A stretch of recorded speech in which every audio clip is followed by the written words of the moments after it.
மதிப்புக்கும் மரியாதைக்குரிய தமிழக வெற்றி கழகத்தின் தலைவர் அவர்களே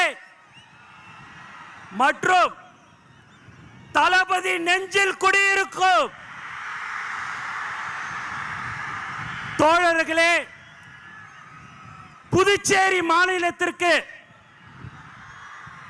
வருகை தந்திருக்கும்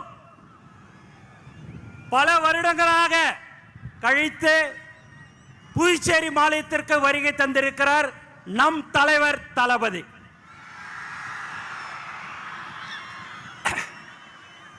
உண்மையாவே உங்களை பார்க்கும் போதெல்லாம் ரொம்ப சந்தோஷமா இருக்குது.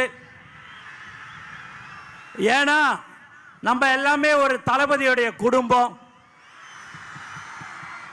அந்த குடும்பம் தலைவருடைய முகம் தளபதியுடைய வார்த்தைக்கு கட்டுப்பட்ட ஒரு உண்மையான குடும்பம் எது என்று சொன்னால் இதுதான்.